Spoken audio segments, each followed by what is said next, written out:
Welcome to the Mile High Podcast. This is your host, Dr. Daniel Knowles, coming to you from an altitude of 5,280 feet. And we're psyched to have you listening to the Mile High Podcast, whether it be on iTunes or Stitcher or YouTube or any of the channels that it's downloaded live, around the world. So make sure if you are listening to this or watching it to hit the subscribe button, because we never want you to miss an episode of Tick. This particular episode, I am so super stoked to not only be having one of our speakers from Mile High coming up August 15th to 18th, 2019. If you haven't reserved your seats, you want to do that, www.riseuptomilehigh.com. Not only that he's one of the speakers, but also he's one of our homegrown heroes practicing in the Mile High state. And I've seen him, his practice explode coming out of the gate. And I'm so inspired by him in terms of the future generation of chiropractic and chiropractors and what him and his friends, colleagues are doing. Dr. Dan Wallis is just a spitfire for the principle. His mission is to help others cast a vision for a better future so they can realize the expression of their potential. He does that both in Tick and in his community. And he's one of AMP's boards. What is it called? It's a board of advisors last year. Board of advisors, AMP boards of advisors. Michael Viscarelli is going to hit me on that one. He's one of AMP's board of advisors, but he's also just all in all a great guy and a great family guy and a great chiropractor. Thank you for being on the podcast, Dr. Dan. Yeah, Dr. Danny, man, I'll tell you, it's an honor to be on. You have inspired me in so many ways. I remember being out to the first Mile High years ago with Dr. Michael and Dr. Jeremy. Those guys were speaking, and I've just always been really grateful for you. I know we share some similar mentorship even, in chiropractic. And, I just appreciate you and what you're doing and the inspiration that you've been for chiropractors around the world, bud, showing us the way and staying focused amidst all kinds of different stuff, trials, health, all those things. But it's an honor to be on with you today, and can't wait. And I'm extremely honored and taking very seriously to speak at Mile High here next week, man. I can't even believe it. So, well, we're psyched to have you there, and we're honored to have you on stage. And let's get down to the nitty gritty about you and your practice so people get to know you and so they know how they can rise up in practice and do more, because there's a lot of people that say what you do and what I do is not possible. So we want to tell them that it is possible. So first of all, you've been under chiropractic care since birth because you're a second generation chiropractor. Can you share anything about growing up in a chiropractic family and deciding to be a chiropractor? Yeah. Thanks. What an honor that is, and a rare thing. I think, we see a lot of second generation chiropractors, third generation, and I'm really grateful for that. I grew up, understanding that getting adjusted and subluxation and stuff like that was just normal.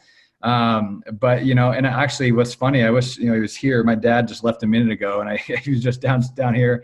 I just adjusted him, so it's a cool thing for us as a family these days, but I didn't really catch the fire for chiropractic until college, until before I decided to go to school. And that's not any fault of my, parents or anything like that, but it just wasn't drilled home as like, hey, this is, the passion for chiropractic that we have. My dad's a phenomenal chiropractor, but it was just kind of something that I did. And I was like, yeah, maybe I'll do something in health, but probably not chiropractic. And so it wasn't until I really caught the wind of like, no, this is about the brain, and the subluxation is a bigger deal than just back pain and neck pain. And that's what turned my crank. And, it was Dr. John Madeira that showed me really what it looked like to serve a lot of people, to be a high volume practice, and to make an impact. And that this is bigger than just, helping people's necks and backs feel better. And again, no disrespect to how I grew up. I'm extremely grateful for that. But it took, seeing that win and getting the inspiration. Went down to Life University, met a lot of those guys, met Dr. Reekman early. It was about 2005, I believe. I first met these guys. I was still in high school. I had no idea what I was going to do. And, here we are, and just what a blessing, man. And you're right. My practice is in Fort Collins, Colorado, right here with you. So grateful to be in the Mile High State. And I just feel really fortunate to, have, from the time I went to school, I said, you know what, this is what I want to do. And who can I find that I can learn from, because I'm not stupid enough to think I can just figure it out on my own. Who can I find that I can learn from and learn how to be a great chiropractor, locate, analyze, reduce subluxation, create value in our community, get kids under care, get families under care, and make that a no-brainer, which is not easy to do, as we all know. And bumped into a couple guys by the name of Dr. Jeremy Hess and Dr. Michael Viscarelli. And here we are. So what an honor, man, and a blessing. And it's been a game changer, for my life and for my family. So. Well, it sounds a little bit similar to me. I didn't decide to be a chiropractor, even though I'm second generation, till I was an undergrad. I was like, I got care, but nobody pushed it on me in my family. Yeah. Well, maybe the last year or two. But then, but I was like, but then there was a point where my development, I was like, this is what was a calling for me. So, and probably all the groundwork there. And then, like you said, like, we know chiropractors that really, say to their kids, like, well, you can do anything else after you become a chiropractor. Like, your dad probably didn't do that. I didn't do that to my kid, but, they have an interest, and I kind of hope they'll do it, but we'll see. Yeah. And yes, mention this, a common mentor, John Madeira, was instrumental in everything I do. So you and I have a lot of similarities. So with that, there's a lot of people that say, and I heard this because I came out to Colorado and practiced here, and people told me, well, you can't do it this way, right? And there were very, very few subluxation conscious practitioners, I'll say that, at all, in terms of their method of practice. A lot of people say, hey, the adjustment's not enough. You can't just do adjusting people and cash-based practice. What are your thoughts on that? Yeah, well, we only have an hour, right? So I'll be careful here. No, I'm kidding. Man, I got the same stuff. I think I've told you a little bit of my story coming out to Fort Collins, that a lot of people saying, hey, it's saturated. People are over it out there. I had people on the CCA board in my district saying, hey, this area, chiropractors are sucking wind, man. It's not where you want to open. Find a spot that's a little blah, blah, blah. All this stuff. I was told that too. Yeah. And thankfully it was, again, mentorship and people in my life being like, man, you got this, go, because it can get in your head, especially as a student, as a young doc, you just graduated. I'm like, got all this debt. I got a family, I got a wife. I'm like, what am I going to do?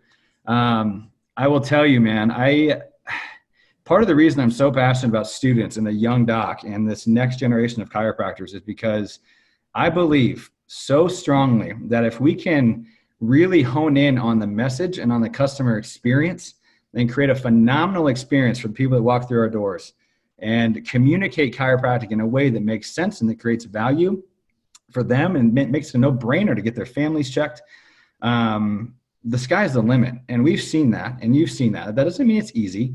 But it's very, very doable. Every time I go, we do corporate talks all over the community, and I never go into these things and, get done and people are like, yep, thank you. Heard that. Like, I've got a chiropractor that finds subluxation already. So, but cool information. Thanks so much. Never once does that happen.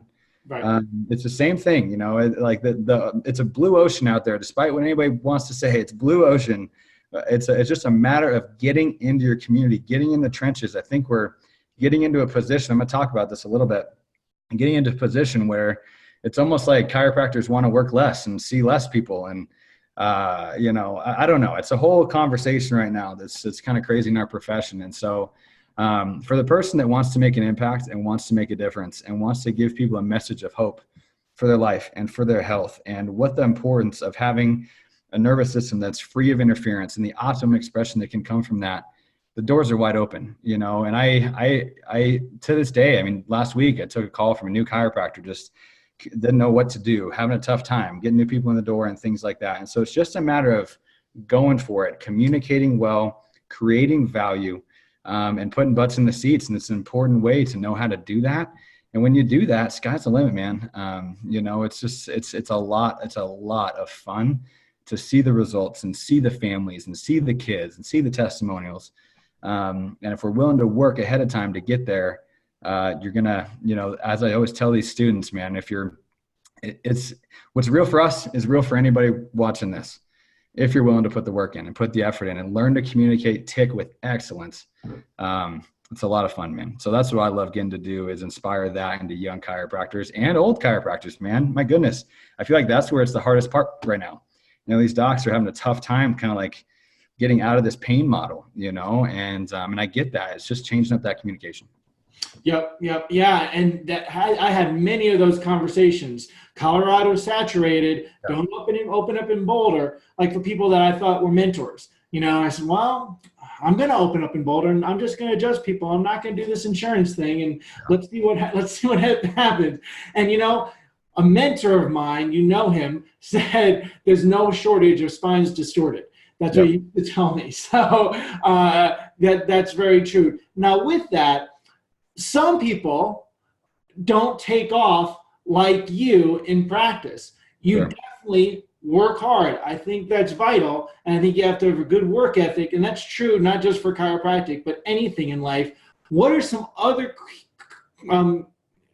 key things other than work ethic that you think are instrumental in a person being successful out of the gate? It's a great question. And I think this is what we try to hammer home so hard, especially as students, is you got to get reps and experience ASAP. I think if you want to open a practice out of the gate, you can, but you got to make sure you're in an office and serving and learning as constantly as you possibly can. No excuses, board, school, all this stuff. I get it, but man, my wife and I, and God bless her, I'm so blessed to have a wife that caught the mission, and said, you know what, I want to do this with you. She didn't grow up wanting to be a chiropractic office manager. She's not anymore. She gets to stay home with our baby girl. And that was our goal, is to let's get the practice going. Let's build a team around us so we can continue to build our life, which is more important to me than chiropractic. My family is. I think that's important too. But I will tell you, getting the work done in school and saying, this is the fourth quarter. This is your home stretch right now. When you're in first quarter, you're not early in school. Like, you got to start now, finding a mentor, finding somebody that you want to emulate, going to things like Mile High, coming to the AMP conference, going to Cal Gym, whatever it is, getting out there and getting yourself immersed in chiropractic and getting in office experience. It's a unique thing that as a chiropractor, we not only have to be a great chiropractor, but if you want to run your own practice, you got to know how to run a business. And that's two very different skill sets in managing team and inspiring team and creating team members and not employees, and people that aren't just, coming in for a job, but can really catch the mission and be mission minded and create.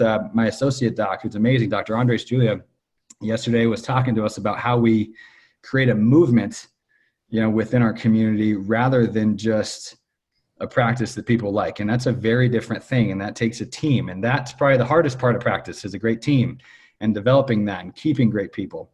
So all these things I'm saying can get pretty overwhelming. And so as a young doc, as a young student, the opportunity to get into offices and see it happen and learn. I used to go to Dr. Hess's early in school, Dr. Jeremy and Amanda Hess, and just sit there, and just like be wherever they allowed me to be and just sit there and watch. And then at night I would grab a mop and grab a broom and just help clean up and do whatever I could, clean a toilet, throw out trash, whatever it took. I did that long enough. They said, hey, do you know how to do this part of the process? I said, yes. They said, prove it. And I'll never forget the first time I did a procedure in front of Amanda Hess. I was freaking out. And, so then I got to do some reps while I was there. So you learn it there. If you don't do that, I think, you got to find the right person to have a great associateship, get some more reps and go out there. It's a matter of in-office experience and learning how to create a phenomenal customer experience for your community. If you're not ready to do that, it's going to be very hard. You can do it, but it's going to take a lot more time and a lot more money. And, there's huge value to proper mentorship. And I think that is something that we really need to hone in on in chiropractic, and, diving into that and making sure it's not chiropractors eating their young, but saying, hey, we're here to serve you, support you, and help raise chiropractic up, elevate our profession the way that we believe it's supposed to be done. And that's one of the things I so appreciate about you, and I so appreciate about AMPed, is that there's a mentorship. that Yep. you really know that people are, and if anybody knows Dr. Dan, and you'll know this after you hear him at Mile High, you know, if he's doing something, he's not doing it just to help that individual, but he's doing it for chiropractic. He knows that mentoring someone is not about that one person, though he has a big, heart of gold to help them, but also he's doing it, as I know also Michael Viscarelli is, and others, because they know chiropractic needs that. They need to, we need to grow a future chiropractic, and that involves mentoring, people in many different skill sets. So appreciative of that for you and others. So, Yeah, thanks, Doc. yeah. Now you've been at Mile High. You said the first one. Correct me, am I wrong? I think you've been at everyone, haven't you?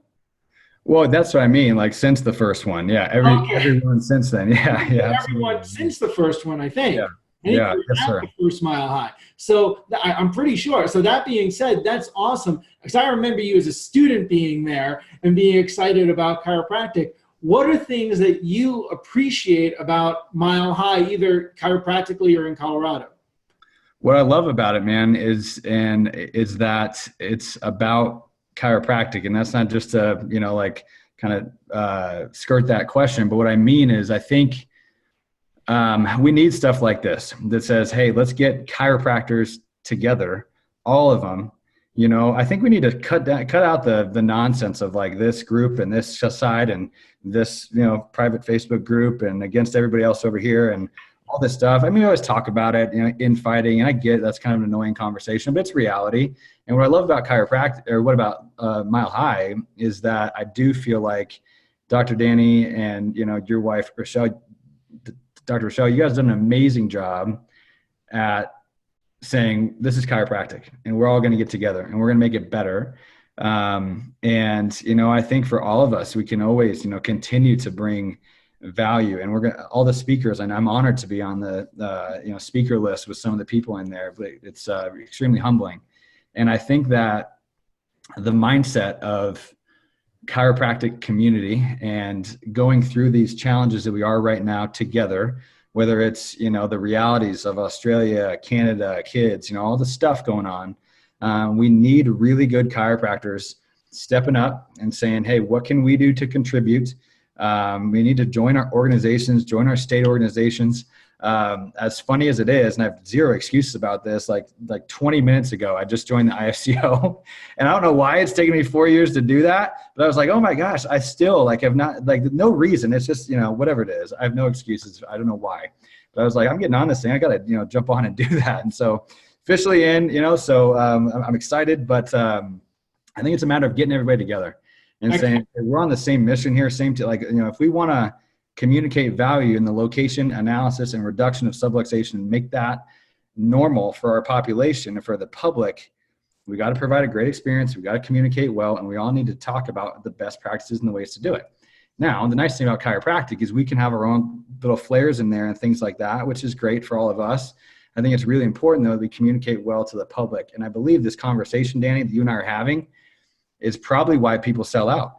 Because we don't learn it, we don't get it, we don't have confidence in the adjustment.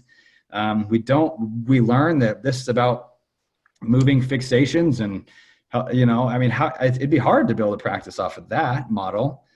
So of course you're going to start doing injections into knees and whatever it is, just to support your family. Okay. And that, there's no fault in that, but it's not great for our profession. And so, anyway, my point is, getting together and getting everybody on the same page. I love that about Mile High. And I know that the guys in AMP are trying to do that too. Say, and this isn't just about AMP, it's about chiropractic. Get together. Let's hear from some great speakers. Billy DeMoss came out this past weekend. It was a phenomenal conference, man. And he just brought some rain, and brought some fire to the group. You know how he is. He's going to be out Mile High too. So, that's what I love about Mile High. And every year it's growing, it's getting better, content's improving, as it always should. It should keep getting better. I know you're committed to that, just like I am, always improving. We've never arrived. Well, and that's the thing I feel, and you just echoing what you said, is that we're all in this together. whether you are a TRT doc or a network doc or an AMP doc or a BDC or a Schubel Vision or whatever, hey, we got to not throw rocks. We got to mentor other doctors and love and support each other, even if we practice differently, as long as we're subluxation conscious, adjustment focused, and bring more people into that circle. So I'm so grateful you're the newest IFCO member, by the way. So that's super exciting. It's so weird. I'm almost embarrassed to say that, but I have no excuses. It's just like, that's reality. I don't know why I didn't join before. I'm really sorry, guys. But hey, I'm in now. So that's why we got you on the podcast. That was the timing. That was the kicker for me. I was like, yeah. That was the kicker. Yeah, exactly. So what's another thing for either, new docs, people in school, key to being successful in practice and in adjustment focused practice? Yeah. Confidence and clarity. And that doesn't just sit, at the surface, because the attack's going to come, it is, it's inevitable. We're working with people. People are going to have their own things and agendas. And when the rocks are thrown or when the stuff's coming, do you have enough base and confidence within yourself and in your identity? Like, who are we as chiropractors? I always like to ask the question, like, if you woke up tomorrow with the practice of your dreams, and all the people you wanted to see and the type and the smell and the look and the whatever it is, what would change? And the caveat to that is what's stopping you, and confidence and clarity in knowing exactly what we're going to do is what's going to keep you and, good people around you is what's going to keep us up when the attacks come. And I think that is key because, don't let anybody, sidestep, and I think I think authenticity is also going to be an important influx in chiropractic. Like, if it's tough right now, like, be willing to say that, like, hey, this has been tough. I'm having a tough season, or it's just a season. It's a long game. I think we get caught up in going to conferences and being like, hey, what's up? Hi, pie, everything's great. It's not always, it's tough sometimes. And I think authenticity, I really value that in my relationships with my friends and with my mentors. And I think that's a really important thing. And I think having confidence and having support when the attack comes, when you feel like you're kind of getting kicked, when you get the bad review, or when you get the person that doesn't get into what you say, is that enough to kind of bring you down and make you think you got to change something? Or can we say, hey, let's keep improving, let's keep getting better, but let's realize this is a big mission. This is not a one-time thing. It's not personal. This is me giving my best to my community because they deserve it. Confidence and clarity, and that is only developed through experience. And you can get experience in school. You can get experience out in the marketplace. You just got to get out there, take some reps, take some hits, get some cuts, build some calluses, and get back in the fight. Hey, authenticity is in. Being authentically tick is a rare thing these days, sadly, and it's really an incredible outreach edge when you actually really deliver the principle and deliver the adjustment, and they can't get that elsewhere. So I don't believe in the whole saturated thing either, as you don't. So that now also in practice, you've been in practice for how many years? 4 years. Right. And I put in one of our posts about Mile High, it was a Thunderball explosive growth in your practice. And that doesn't happen without lots of intention, a lot of focus. It's not like, oh, Dan was lucky, right? He rolled up his sleeves and got to work, and also had to have a lot of resources to help him behind him, right? So a lot of people don't necessarily credit that. They'd say, that's okay for Chris Zano, or it's okay for Michael Viscarelli or Daniel Knowles, or, Dan Wallis, but, no one else can do that. But that's not true, right? I want people to realize that. And that's why we encourage you to be at Mile High. That's why I put the energy into it, because I want our backyard, your backyard, Dr. Dan, and mine, to be one that looks like a chiropractic backyard more so than when I leave here. Than when I came here, that, when I leave, it looks more so like that, because I know what it looked like before. And all of you guys, it's great to see more AMP docs come into the state, and because you guys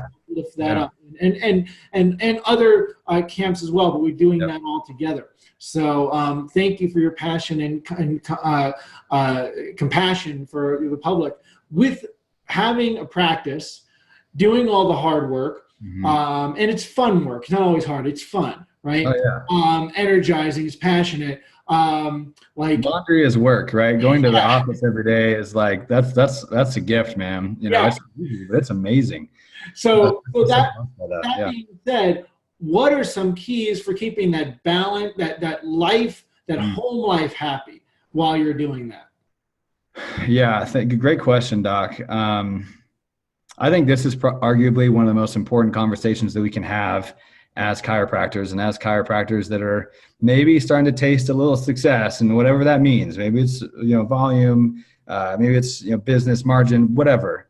Um, until your home life is right, like, I don't believe that anything matters. Like, if you can be Mr., 3,000 a week and 10 practices and blah blah blah, and if your home life sucks, like, I don't think you've made it.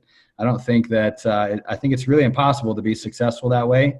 And I think that's probably the most important dynamic in conversation that we could have as chiropractors, because I think it's really easy to I don't want to word this, get on the mission, which is important, and then get clouded by that, and then kind of get a little taste and kind of say, man, like, this is kind of fun. It's kind of almost intoxicating. I'm gonna get some credit here. I'm gonna get shouted out. I'm gonna go speak on stage. I'm gonna do this. I'm gonna do that. And the conscious focus of priorities. I mean, I'll tell you, if I am blessed to live a long time, or if I don't make it out of here this afternoon, I want to be remembered as a phenomenal husband that loved his wife, served his wife, was faithful to his wife, a great dad that was there for my kids, that helped raise them up in a loving home, in faith, and in serving the community and what that means and what it means to be servant leader. And I want to be a great friend. And then I want to be remembered as a phenomenal chiropractor who gave my best to my community and helped advance the profession, and gave back to organizations, and kept, and moved the ball forward with subluxation tick so that my kids and grandkids can do it. But in that order, I think it's really sad, and it breaks my heart when I see, like, even people I grew up looking up to and in school and all this stuff, mentors and all these things, blowing up their families, leaving their families, and ruining that. I don't believe that's not the model, that we're looking at. We need people that have the proper perspective. And I think that you can do that, is the cool thing. That's possible, but it just takes a lot of intention. And I have to really guard my time. I have to really guard my wife's heart and time, and make sure, because there's nights, and I've had lots of days. I leave before my daughter wakes up. I get home after she's in bed, and I'm just early on committed to, like, that ain't normal for me. Okay. I'm going to make sure that I guard that and protect my home life first, because once that's strong, and once my wife and I are on point and we're together, and I'm sewing into my daughter and I'm sewing into my future kids, then I can go crush it in the marketplace. But without that first, it's going to be really hard. Like, if home life's tough, it's going to be really hard for you to reach your full potential in the marketplace.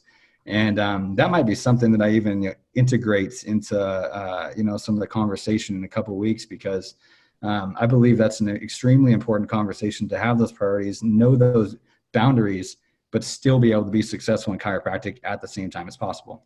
Yeah, absolutely. I think it is a vital conversation, because, hey, I've been practicing for 20 years, and I've had, like anybody else, ups and downs in that, because, practice has ups and downs, personal life has ups and downs, and having all of that as a very, very intentional about it is vital to your success with practice. I'll tell you, I can't wait to see you on stage at Mile High. I'm kind of like really giddy about it, being that I remember seeing you attend as a student, introduce yourself, and knowing what you've done in that time frame, and also know, really from a vantage point of having experience in chiropractic, knowing what you have ahead of you, which I look forward to continue to watch. So we look forward to seeing you on stage at Mile High. Anything else you want to say before we go? More than anything, man, just thank you. Thank you for the opportunity. Thank you for what you guys have done.